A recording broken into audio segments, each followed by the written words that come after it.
Tenemos un Dios que sabemos que oye a nuestro clamor, oye a nuestras oraciones, pero también es un Dios que habla. Imagínense ustedes lo que sería estar toda una vida, desde el día que le conocimos, hasta el día que el Señor nos lleva a su presencia, hablando con Él, pidiéndole cosas, abriéndole nuestro corazón, pidiéndole por nuestro trabajo, por nuestros hijos, por nuestra familia, en fin, por lo que sea, y que el Señor nunca en todos los días, en todos los años sirviéndole, todos los años de haberle conocido, que nunca nos dijera ni media palabra.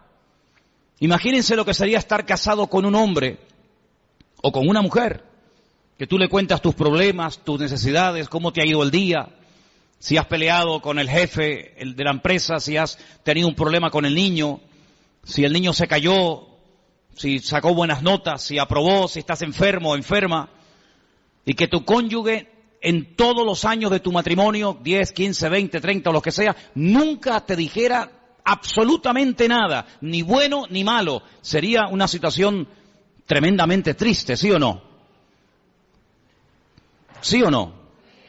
Si quieren, pruébenlo. Estén en los próximos años sin hablarse el uno al otro para que veáis. ¿Sabes que había hace siglos una forma de matar a una persona en las tribus? Matarlo lentamente, torturarlo. Y era practicar lo que se llamaba el ostracismo. Era no hablarle, no dirigirle la palabra, no saludarlo, ni siquiera mirarlo a la cara. Terminaban muriendo de pena y arrojándose por barrancos, quitándose la vida, al ver que nadie, aunque estuvieras rodeado de personas, nadie te dirigía la palabra. Damos gracias al Señor de que nuestro Dios no es así. Nuestro Dios no es sordo, pero nuestro Dios tampoco es mudo. Él habla. Y hay muchos textos a lo largo de la palabra de Dios donde vemos que Dios habla individualmente, colectivamente, durante el día, durante la noche, en momentos de urgencia, en la cárcel, en fin, en muchísimas situaciones, momentos y lugares de la vida. No siempre habla igual. No siempre el que tiene que oír la voz de Dios la oye. La Biblia nos enseña que hay momentos en los que la ceguera, la dureza de corazón, la actitud del hombre es tan mala que aunque el Señor le esté hablando no se entera. Y es tremendamente triste ver que a veces Dios le habla a la gente, le está mostrando el camino, le está indicando que por ahí no va bien o por aquí va bien o esto hay que hacerlo o aquello no hay que hacerlo y él ni se inmuta, ni se entera. Es como si el mensaje le pasara por encima de su cabeza. Vamos a ver en esta tarde diferentes formas como Dios nos puede hablar a nosotros, sí, hermanos, en pleno siglo XXI. Hoy en día nuestro Dios también habla. Hechos capítulo 8.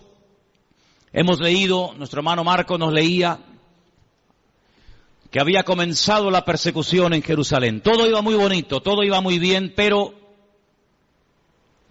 la persecución comenzó. Los creyentes tuvieron que salir despavoridos, huyendo a diferentes lugares. Y la Biblia nos cuenta en el capítulo 8 del libro de los Hechos la historia de uno de los diáconos de la iglesia primitiva. Eran varios, no nos cuenta la historia de todos, pero sí nos da detalles acerca de uno, personalmente, de Felipe. Dice la Biblia que este hombre llegó a tener 4 hijas, después lo vamos a ver, hijas que tenían el don de la profecía. Un hombre que tenía un don también que era el de la hospitalidad, daba hospedaje a personas que servían al Señor. Pero este fue uno de las personas que salió huyendo y se fue en dirección a Samaria, donde no había llegado el Evangelio. Recuerden que estaban todos en Jerusalén desde el día de Pentecostés, o mejor dicho, desde el día de la Ascensión. Llegó el día de Pentecostés, pasaron unos cuantos días, semanas, tal vez meses, y allí seguían en Jerusalén. La iglesia crecía y crecía, pero no se expandía. Crecía solamente en un lugar y la voluntad del Señor era que fueran por todo el mundo, por todas las naciones de la tierra, por los 5 continentes predicando el Evangelio, pero ellos no iban a ir. Estaban muy cómodos, muy bendecidos, estaban muy a gusto en Jerusalén, a pesar de que a veces había prohibiciones por parte de las autoridades religiosas, sobre todo, de que no predicaran el Evangelio, pero ellos allí estaban muy cómodos. Miles y miles de personas cada día venían a las reuniones milagros, señales, prodigios, pero de ir a Samaria, olvídate. De salir de Israel, olvídate. El Señor tiene que permitir una persecución, y en esa persecución dice que Felipe se va a Samaria, allí predica, las multitudes reciben el Evangelio. Recuerden que el Señor Jesucristo había estado en Samaria, allí le había hablado a la mujer samaritana, ¿os acordáis? Dice la Biblia que los samaritanos le pidieron que se quedara allí con ellos, es decir, que era gente muy receptiva. Pero los discípulos no tenían ninguna intención de llevar el Evangelio a Samaria, por muchos motivos. Pero estando en Samaria, en el versículo 26, capítulo 8 de Hechos, dice que un ángel le habló a Felipe. Fijaros el sistema que el Señor utiliza para hablarle a Felipe estando en Samaria. Un ángel. El Nuevo Testamento está lleno de ángeles que van y vienen llevando mensajes a personas. Y dice que un ángel le habló a Felipe y le da una orden concreta, muy clara de entender, y es la siguiente: levántate, ve hacia el sur. Él estaba en el centro del país, Samaria está en el centro. Dice, no, tienes que ir hacia el sur, por el camino que desciende de Jerusalén a Gaza, la famosa franja de Gaza. Allí. Es un camino que todavía hasta el día de hoy es un camino desierto, imagínense ustedes hace 2000 años. Entonces él se levantó y fue. Esto es muy fácil leerlo, ¿no? El Señor le habla a través de un ángel, lo deja todo y se marcha. Ya. Parece muy fácil, pero yo veo gente que llevan aquí años oyendo la voz de Dios, de alguna manera, no digo a través de un ángel, pero a través de predicaciones, a través de consejos, o a través de un libro cristiano, como sea, y todavía no han hecho caso. Sin embargo, Felipe no cuestiona, dice, pero ¿cómo me voy a ir yo a Samaria? ¿Y quién se queda al cargo de la obra? Yo he abierto esta obra, yo la estoy pastoreando, yo la estoy atendiendo, la gente es recién convertida, la gente es nueva. Aquí hay un mover de Dios tremendo. ¿Cómo me voy a ir yo de aquí? Y además, ¿a dónde? Me tendré que ir a un sitio mejor, ¿no? No, al desierto.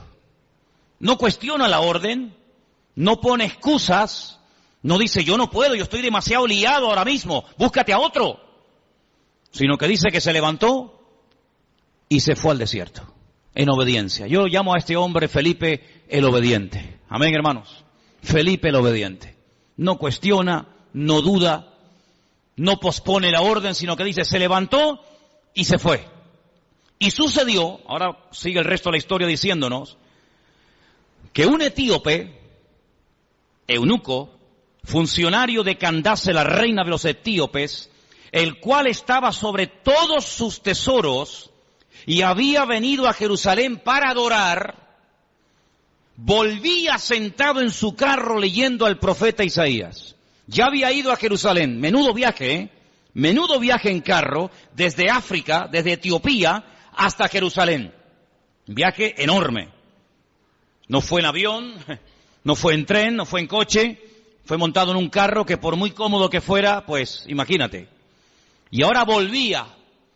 El objetivo por el cual había ido de Etiopía a Jerusalén era para adorar a Dios. Primero, él no iba a poder entrar en cualquier parte del templo. Primero, porque no era judío.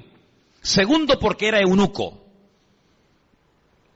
Y por otras muchas cosas más.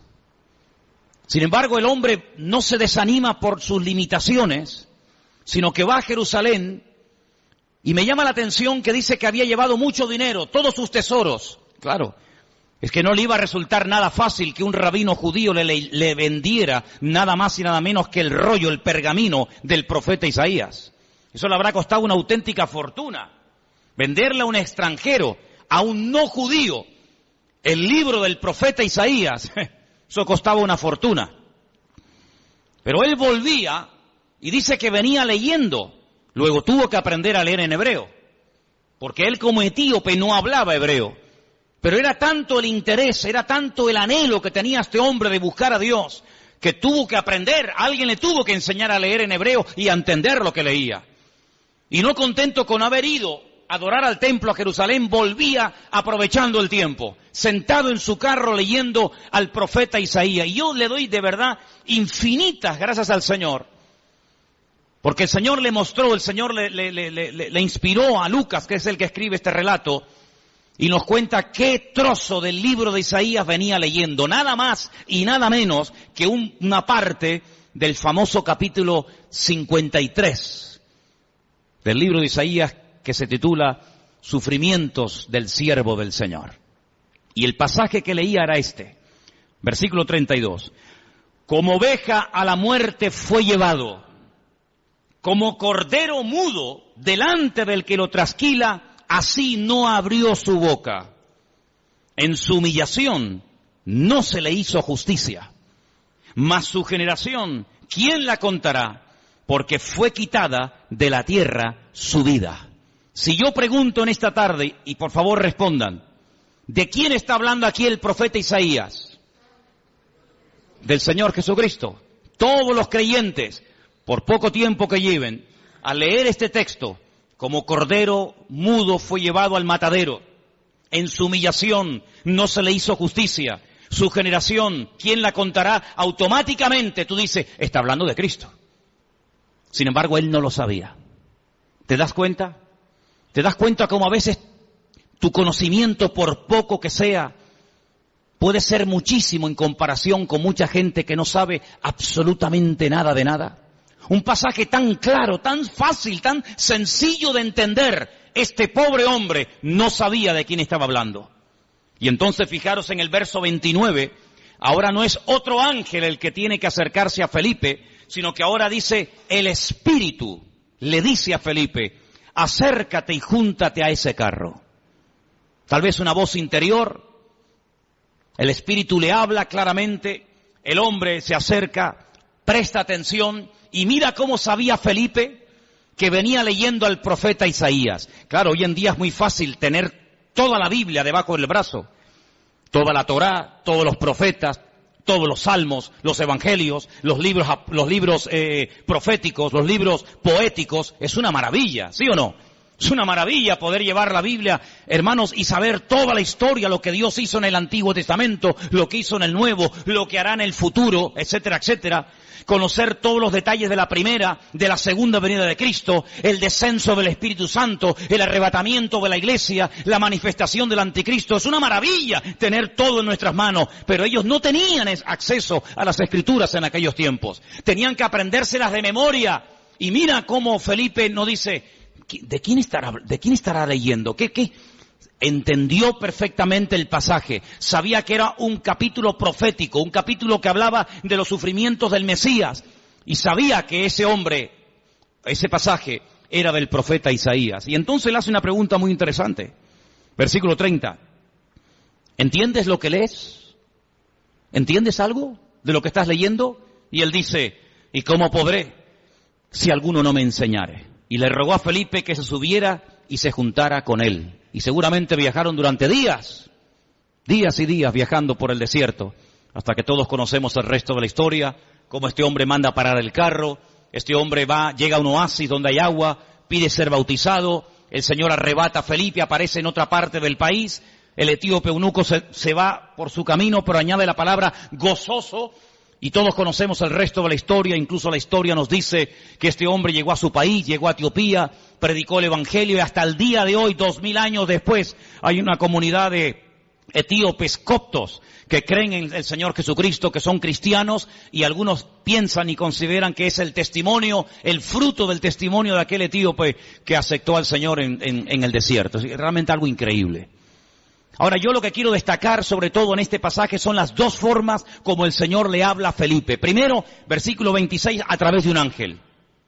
Y la segunda forma en el versículo 29, a través del Espíritu, evidentemente a través del Espíritu Santo. Los ángeles aparecen tanto en el Antiguo como en el Nuevo Testamento. Dicho sea de paso, por si no lo sabías, la primera persona en la Biblia que tiene un encuentro con un ángel es una mujer. Nada más y nada menos que Agar, una egipcia, la madre de Ismael, la madre de las naciones árabes. ¿Qué te parece? O el padre de las naciones árabes. Y así a lo largo de toda la Biblia encontramos ángeles que hablan a personas en momentos puntuales. Dice la Biblia que algunos a lo largo de la historia dieron hospedaje a ángeles pensando que eran personas.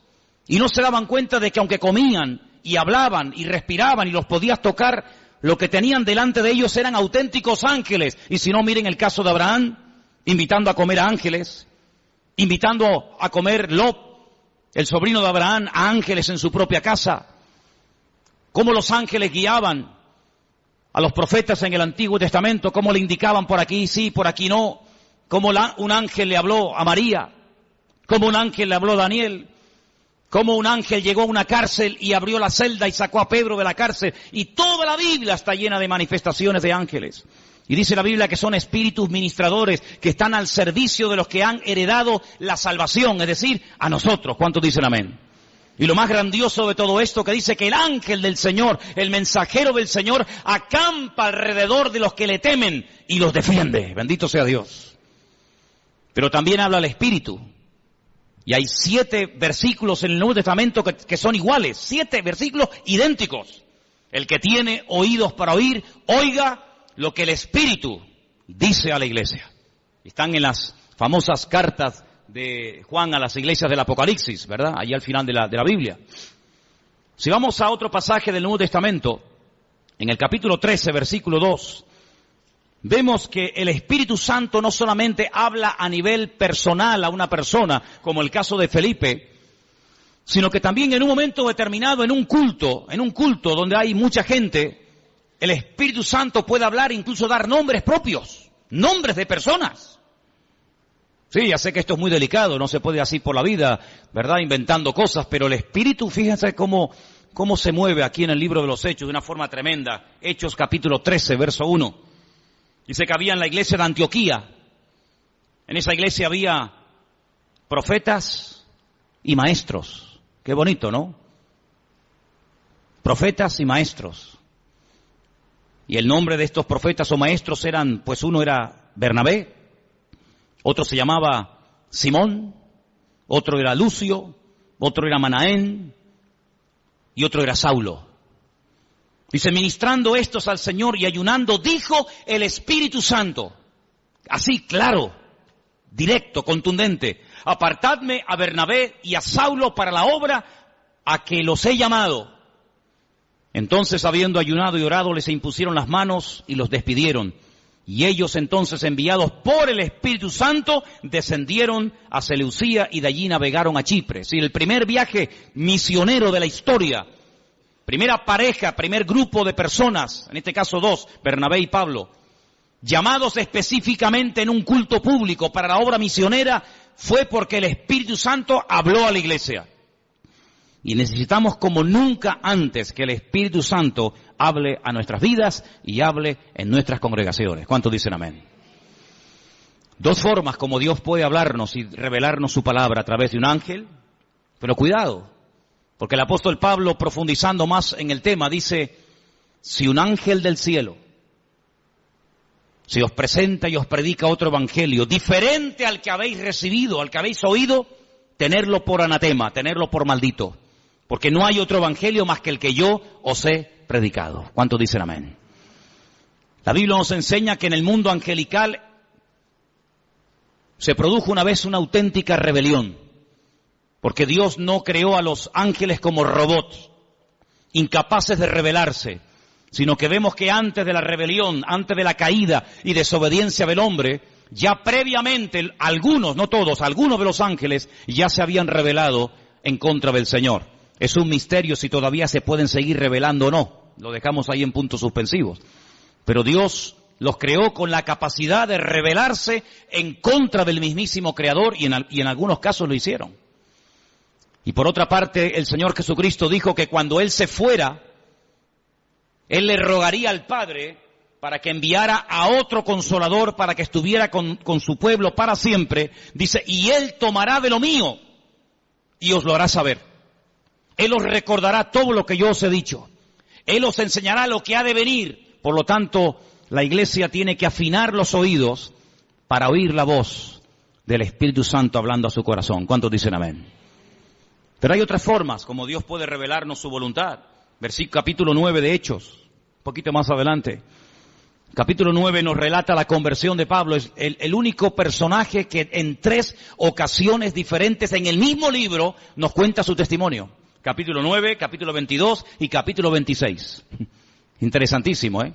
Qué conversión tan espectacular tuvo que ser la de este hombre. Qué impacto tan grande produjo la conversión de Saulo, que no se cuenta una vez, ni dos, sino tres. 3 ocasiones contando su testimonio en 3 lugares y circunstancias diferentes. En el capítulo 9, cuando el apóstol Pablo está recién, por así decirlo, impactado por el Señor, el versículo 10 dice: había entonces en Damasco un discípulo llamado Ananías, a quien el Señor le dijo en visión. Otra forma, el Señor le dijo en visión. No es algo que se inventó. No es algo que él dice, me parece que no. El Señor le habló claramente a través de una visión y le menciona por nombre. Le dice Ananías. Luego la visión no es para Juan, no es para Pedro, no es para Tomás, es para ti, para Ananías. Y él dice, heme aquí, Señor. Y el Señor le dijo, levántate y ve a la calle que se llama Derecha. Busca en casa de Judas a uno llamado Saulo de Tarso, porque él está allí orando. Sí, las instrucciones que le da el Señor son tremendas. No hay género de duda. No puede ir a cualquier parte. Es a la calle llamada Derecha, a una casa cuyo dueño se llama Judas. Y tiene que orar por un hombre que se llama Saulo, que además ha nacido en una región, en una colonia romana que se llama Tarso, y que está allí orando. Madre mía, como para equivocarte, hijo. Ha visto en visión a un varón llamado Ananías, que entra y le pone la mano encima para que recobre la vista.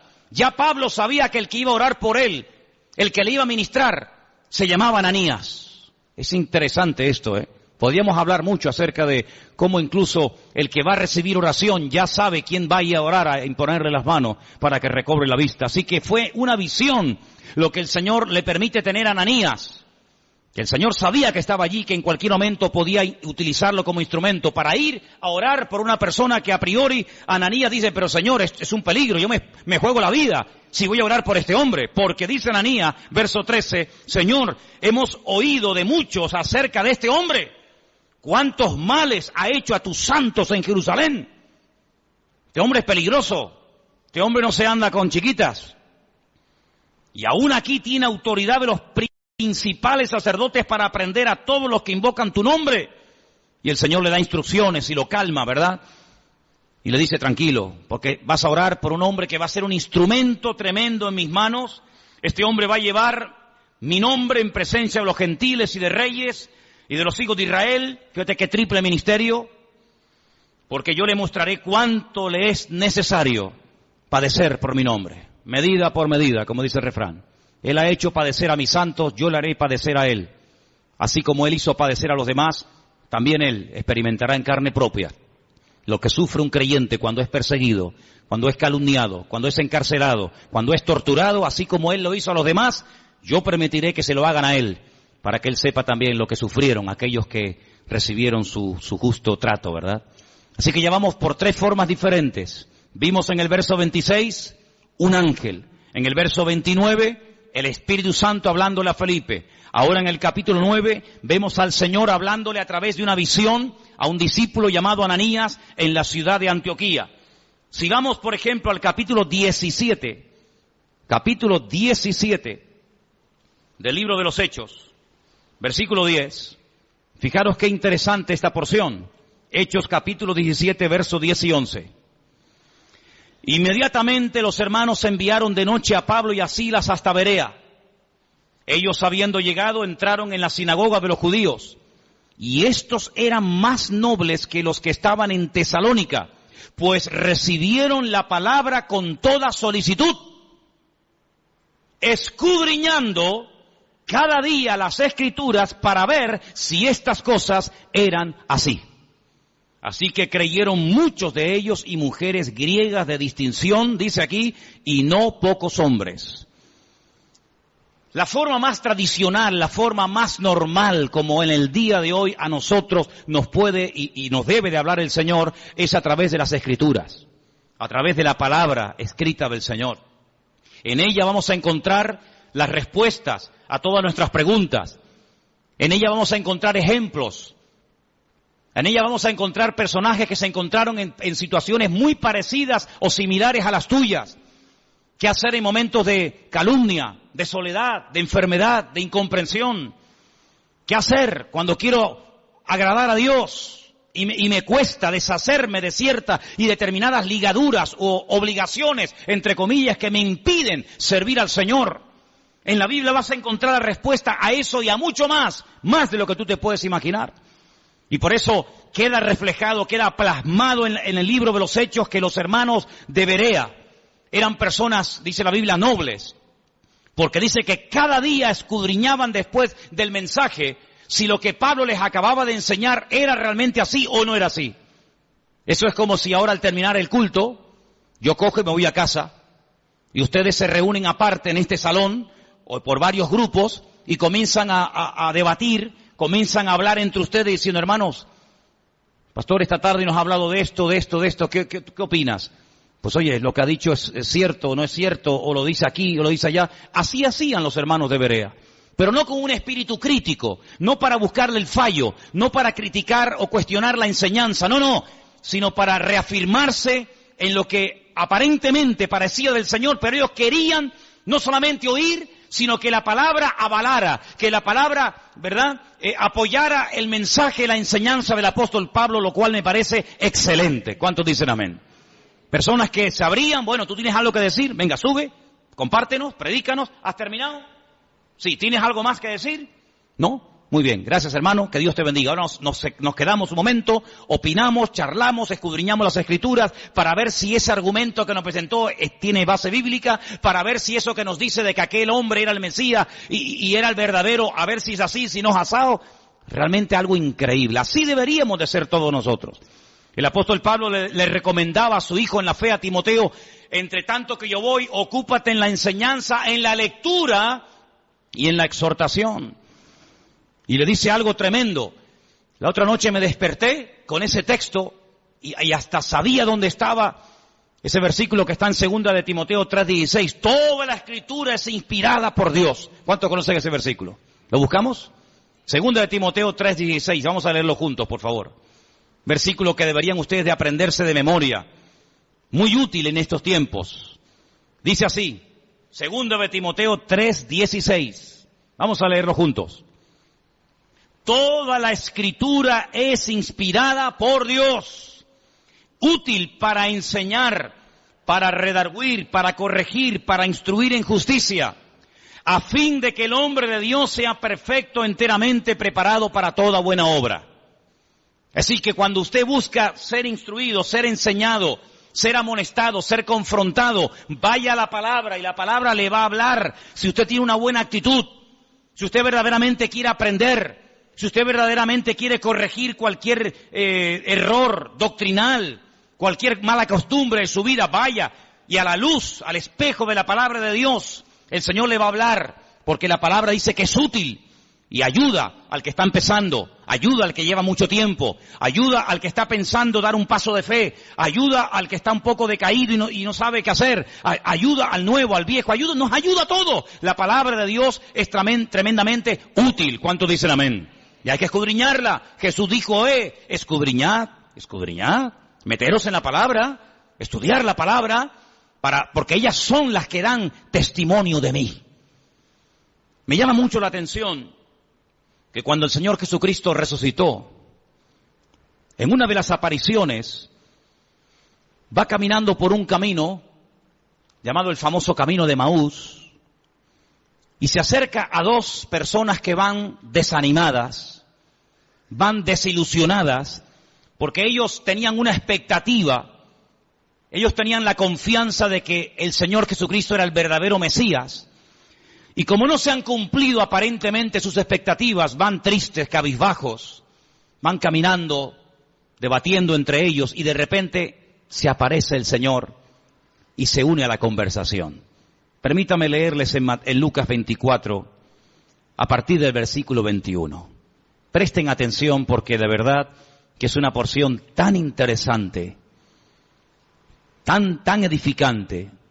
¿Qué hizo el Señor para levantar el ánimo? ¿Qué hizo el Señor para quitar la tristeza, la desilusión de los corazones de estos dos hombres sinceros que esperaban algo que aparentemente no se cumplió? Veamos. Lucas 24, versículo 21. Nosotros esperábamos que Él era el que había de redimir a Israel. Fíjate qué ilusionados estaban. Por fin ha llegado el Redentor, el Mesías. Esperábamos la redención de Israel. Y ahora, además de todo esto, hoy es ya el tercer día que esto ha acontecido. Parece como que por un momento les pasa por la mente el hecho de que Él había dicho que al tercer día resucitaría. Así que ya van 3 días, no lo hemos visto resucitado, no se cumplió la expectativa que teníamos en Él de que redimiría a Israel de la opresión del yugo romano, volvería a ser instaurada la monarquía, un descendiente de la casa del rey David, nos traería la libertad. Por lo tanto, todas nuestras ilusiones y nuestros sueños se han venido abajo, se han roto. Versículo 22 dice, aunque también nos han asombrado unas mujeres de entre nosotros, las que antes del día fueron al sepulcro y como no hallaron su cuerpo, vinieron diciendo que también habían visto visión de ángeles, quienes les dijeron que Él vive. Aquí hay algo extraño, porque por una parte son conscientes de que unas mujeres, por lo visto, según cuentan ellas, Él ha resucitado, pero el argumento que ellos presentan no es un argumento de fe, no es un argumento contundente, sino dice que ellas dicen que ha resucitado porque no encontraron el cuerpo. Pero no dicen, no, Él ha resucitado, sino que simplemente se agarran al comentario de decir, bueno, dicen que ha resucitado porque no encontraron el cuerpo, pero vete tú a saber. No están muy convencidos de que aquel testimonio era correcto. Además, perdonen las hermanas, en los tiempos de la Biblia, los testimonios de las mujeres no tenían ningún valor. Una mujer daba testimonio de que había visto un crimen, un asesinato o cualquier otra cosa, y no era válido el testimonio de una mujer. Por lo tanto, unas mujeres de entre nosotros, supuestamente de buen testimonio, de confianza, han venido con este comentario, pero entonces dice que algunos fueron de los nuestros al sepulcro y hallaron así como las mujeres habían dicho, pero a Él no le vieron. ¿Pero cómo le van a ver si ha resucitado? Si te quedarías más tranquilo saber que algunos de los nuestros fueron al sepulcro y lo vieron allí, entonces ¿qué testimonio hay en eso? Algunos de los nuestros fueron a comprobar si verdaderamente había resucitado y cuando llegaron allí no lo vieron. Pues ¿te parece poco testimonio? Es que ese es el gran testimonio. Es cuando hemos ido a Jerusalén y nos metemos dentro del sepulcro y algunos hermanos, no siempre, pero algunos me preguntan, dicen, una pregunta ahí, ¿y qué hemos venido a ver aquí? Digo, aquí, nada. Aquí hemos venido a ver una cueva vacía, una tumba vacía. Este es el gran testimonio. Si viniéramos aquí y viéramos que está ocupada, te aseguro que yo no hubiera venido aquí tantas veces. Pero lo grandioso de nosotros es que vamos a Jerusalén y vemos una tumba que está totalmente vacía y se puede visitar. ¿Cuántos dicen amén? Si estuviera ocupada, pues menuda ruina. Vana sería nuestra fe, dice la Biblia. Ahora escucha bien esto. Esto es tremendo. Entonces Él les dijo, ahora habla el Señor, hasta ahora han hablado ellos, ahora va a hablar el Señor y les dice, oh insensatos y tardos de corazón para creer todo lo que los profetas han dicho. Tardos de corazón, ¿por qué os cuesta tanto creer? Eso significa tardos de corazón. ¿Por qué tardáis tanto en creer? Una pregunta, ¿hay alguno entre nosotros que sea tardo de corazón? ¿Alguien que le cueste creer? Has oído el testimonio de fulanito, has visto la vida cambiada de no sé quién, has oído el milagro de tal, has escuchado al pastor predicar, has escuchado el otro día a otro chico predicando, has ido a una iglesia por aquí, has ido a una iglesia por allá. Bueno, todavía no estás convencido. Eso se llama ser tardo de corazón. No tenemos que ser tardos de corazón, tenemos que estar abiertos a creer lo que hay que creer y a rechazar lo que no hay que creer, hermano. ¿Cuántos dicen amén? Hay gente que lee el periódico y todo lo que leen se lo creen. Tienen una fe impresionante en el periódico. O ven un programa de televisión y se creen todo lo que los que han estado en esa tertulia acaban de decir. Pero después cuando leen la Biblia, la dudan y la cuestionan. O sea, en el periódico no hay que tener fe. Donde hay que tener fe es en la palabra de Dios. ¿Cuántos dicen amén? No, es que el periodista el otro día dijo que no sé qué. Pero bueno, ¿el periodista quién es? ¿Es algún profeta? Me dice, tardos de corazón. ¿No era necesario que el Cristo padeciese estas cosas y que entrara en su gloria? ¿Es que acaso ha ocurrido algo por casualidad? ¿Es que se le ha ido de las manos el control al Eterno? ¿No era necesario que ocurriera todo esto? Su muerte, su crucifixión, su rechazo, su resurrección. ¿Era necesario todo esto? Todo ha salido perfecto. Todo ha salido perfecto. Es que Pilato podía haberle librado de la muerte, pero gloria a Dios que no lo libró, aunque suene fuerte, ¿sí o no? Gloria a Dios que no dijo, pues no, yo aquí mando. Yo soy el gobernador y os vais todos para casa. Yo a este hombre lo encuentro inocente y lo perdono. Venga, Jesús, vete para casa. Menuda ruina. Yo doy gloria a Dios que Pilato, a pesar de que sabía que era un hombre justo e inocente, lo mandó a crucificar. ¿Tú no? Yo me alegro muchísimo de que nada ni nadie pudo librar de la muerte al Señor. Nada ni nadie. Yo le doy gracias al Señor de que aguantó la tentación de no bajarse de la cruz cuando le decían, si eres el Hijo de Dios, bájate y demuéstralo. Él podía haber dicho, pues mira, te lo voy a demostrar, hombre. Ya me tenéis hasta las narices. Pero yo doy gracias al Señor de que no se bajó. Yo doy gracias al Señor que se murió y que murió como tenía que morir. Y también doy gracias al Señor porque todas las profecías que estaban escritas acerca de Él se cumplieron perfectamente. Y por eso Él les dice, todo esto era necesario. Y comenzando desde Moisés, desde la Torá, el Pentateuco, siguiendo por todos los profetas, Isaías, Jeremías, Habacuc, Sofonías, Abdías, Malaquías, etcétera, etcétera, etcétera, les declaraba en todas las escrituras lo que de él decían. Aquí menciona a Moisés, la Torá, menciona a los profetas y menciona las escrituras. Y con esas tres palabras en hebreo forman la palabra Tanaj. Así se llama el Antiguo Testamento en hebreo, Tanaj, que es la unión de la Torá, de los Neviín y de los Ketubín, de los profetas, de los escritos y de la ley de Moisés, la Torá. Y les abrió los ojos y les mostró cómo a través de las escrituras tenían que creer que lo que había ocurrido no era producto de la casualidad. Y por eso, amados, nosotros tenemos hoy en día una herramienta tremenda. Podemos estar seguros de que Jesús no fue un impostor. Podemos estar plenamente convencidos de que el Nuevo Testamento no es una historia inventada, de que Jesús no es un mito, un personaje histórico, pero que a la hora de la verdad no existió. Nosotros podemos tener la completa seguridad de que la palabra que tenemos en nuestra mano no ha sido ni tergiversada, no se la ha quitado, no se la ha añadido, es una palabra perfecta. Y el cielo y la tierra podrán pasar, pero su palabra permanecerá por toda la eternidad. La palabra de Dios es la fuente de nuestra fe, es la base, el fundamento de nuestra creencia. Las profecías se cumplieron todas, no faltó ni una por cumplirse. Y no eran producto de la casualidad, sino que todo estaba bajo el control del Señor. Y hoy en día les digo, hermano, que ese Dios que controló la primera venida de Cristo, tiene todo bajo su control y todo lo que está ocurriendo porque Dios así lo está permitiendo. ¿Cuántos dicen amén? Porque ni una hoja de un árbol se cae sin permiso del Señor. Y cuando el Señor esté a punto de venir y cuando tenga que manifestarse el anticristo y cuando vengan los dos testigos y cuando venga la señal de la bestia y todo eso que hemos estudiado durante años, todo ocurrirá como tiene que ocurrir porque la palabra de Dios es viva, es eficaz y es verdadera y es perfecta y no se equivoca y tenemos en nuestra mano el mejor regalo del mundo, la salvación y la palabra del Señor. ¿Cuántos dicen amén? Gloria a Dios por la palabra de Dios. Gloria a Dios, hermanos. Pues léanla. Estúdienla, escudriñenla.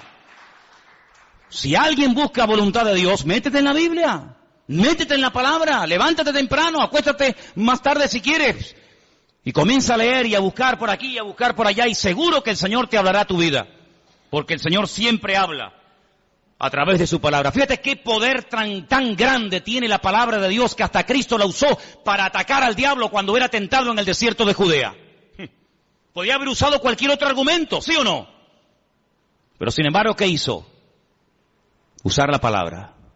Escrito está. Escrito está. Escrito está. Y con esas palabras desmanteló las tentaciones del diablo y pudo tener un ministerio eficaz, un ministerio victorioso, porque la palabra de Dios le da efectividad a nuestra vida. Bendito sea Dios. Sí que hemos visto cómo los ángeles pueden ser en un momento determinado usados por el Señor para hablarnos. Vemos cómo también el Espíritu Santo puede hablar claramente en la iglesia o a nivel personal. Vemos cómo a través de una visión, a través de la palabra. Capítulo 21 del libro de los Hechos, hay algo muy interesante que aquí se menciona y aparece un personaje poco conocido,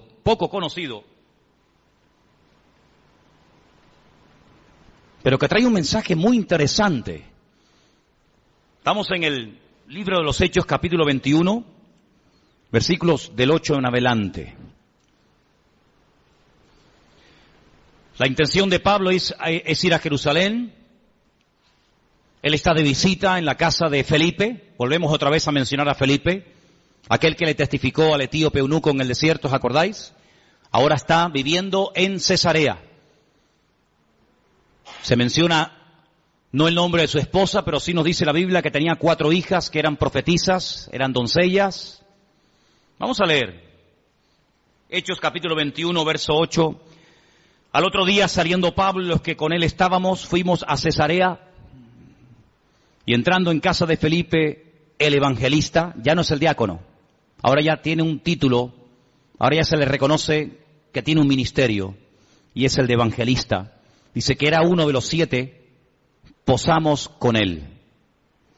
Este tenía 4 hijas doncellas que profetizaban. Qué bonito, ¿no?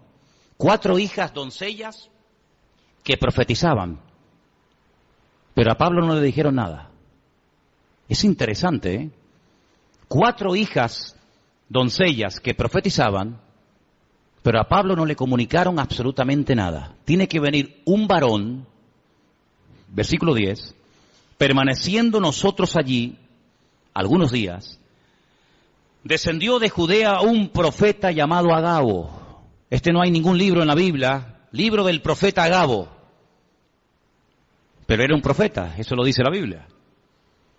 Y dice que vino a vernos, tomó el cinturón, el cinto de Pablo, se ató los pies y las manos y dijo, esto dice el Espíritu Santo. Agárrate. Así atarán los judíos en Jerusalén al varón de quien es este cinto y le entregarán en manos de los gentiles. Tremendo, ¿eh?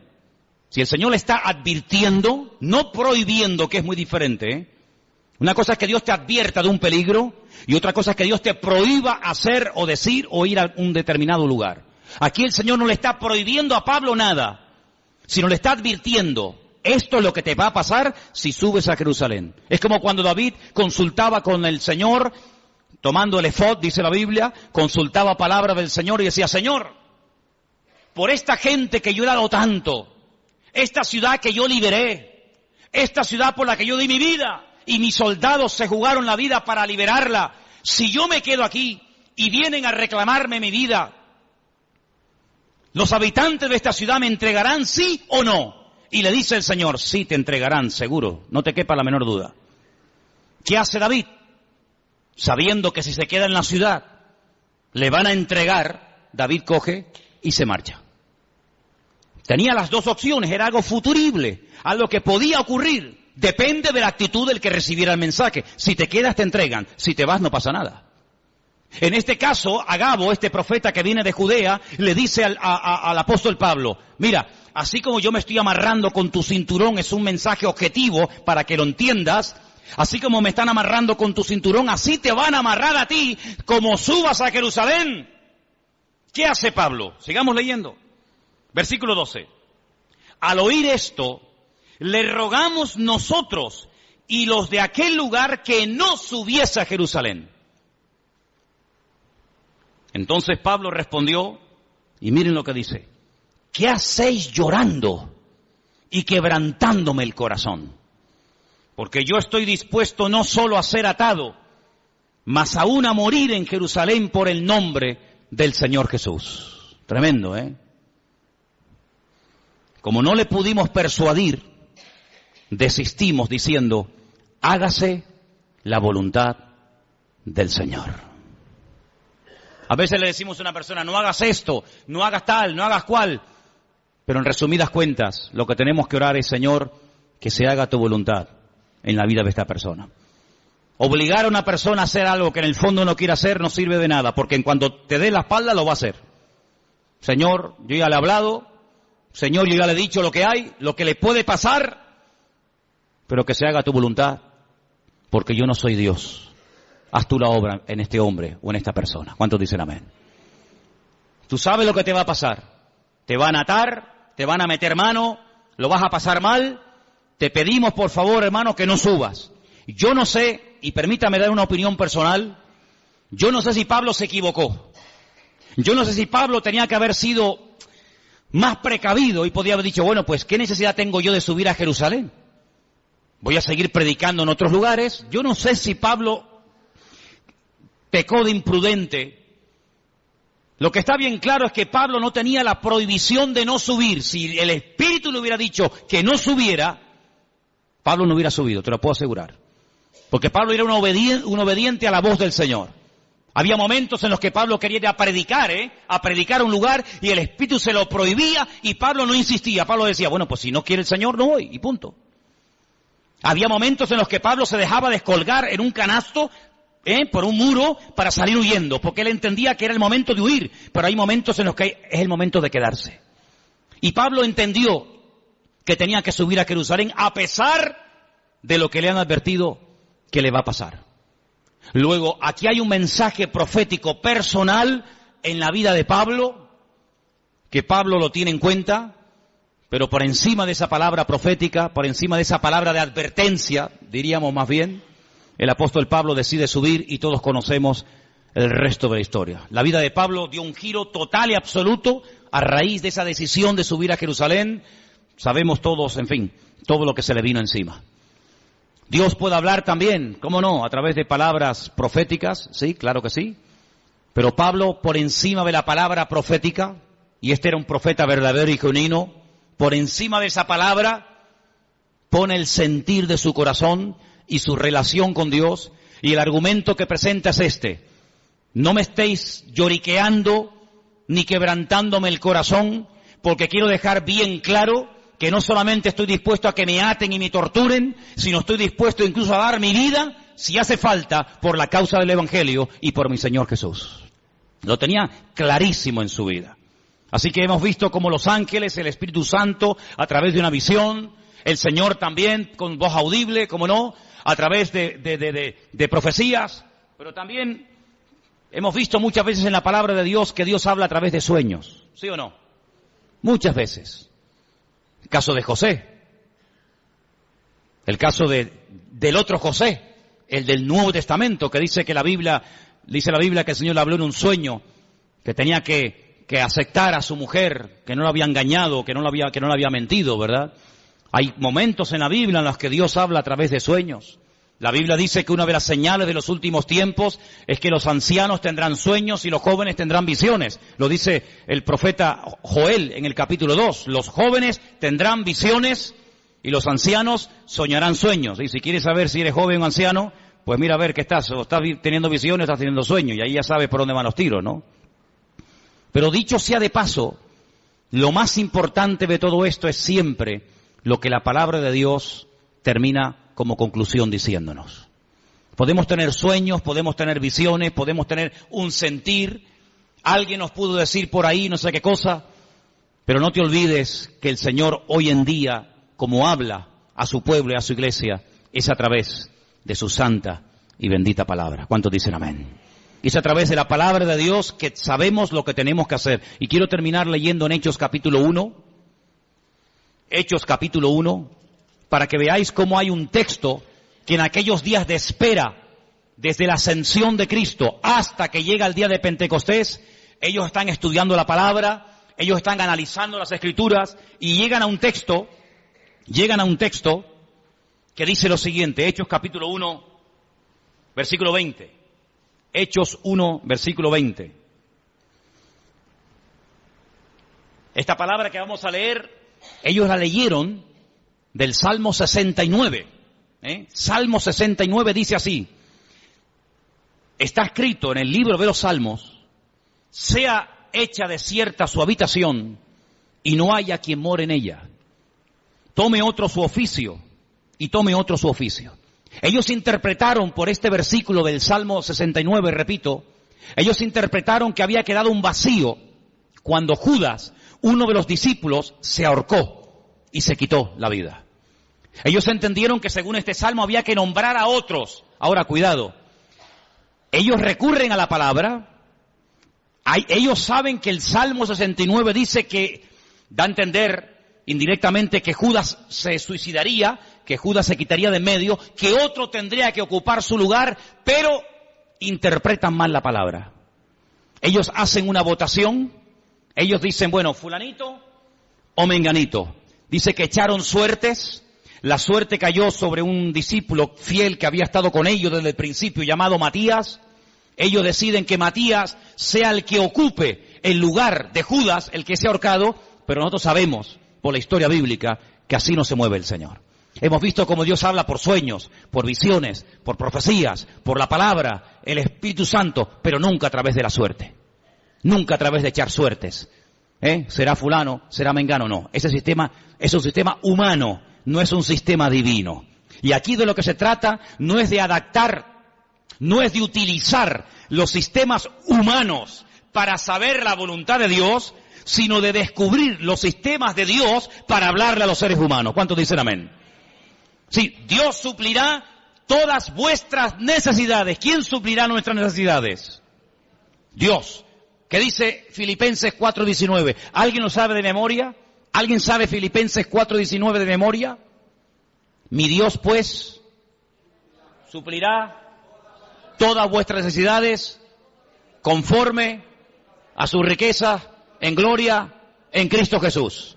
Mi Dios suplirá. ¿Quién suplirá las necesidades de un pastor? ¿Quién? ¿Quién suplirá las necesidades tuyas como oveja? ¿Quién suple las necesidades de la iglesia? Mi Dios. ¿Sí o no? Dígalo fuerte. Mi Dios suplirá mis necesidades. Pero vamos a comprar la lotería por si acaso. Vamos a ver. Usted ha dicho ahora mismo, literalmente, la promesa del Señor en Filipenses 4:19. ¿Para qué compra entonces la 11? ¿Para qué hace la quiniela? ¿Para qué juega los juegos de azar? Bueno, mi Dios, usted ha dicho que mi Dios suplirá mis necesidades, ¿sí o no? Pues si es mi Dios, que lo haga Dios. No le eche una mano a Dios. No dice la palabra que otro tomará su oficio, ¿sí? No dice la palabra que la casa de Judas quedaría desierta, que el hueco quedaría porque él mismo se quitó de en medio, sí, porque Dios lo llene. Si Dios nos nombró a nosotros, ¿a ti quién te nombró, Juan? ¿A ti quién te llamó, Pedro? ¿A ti quién te llamó, Tomás?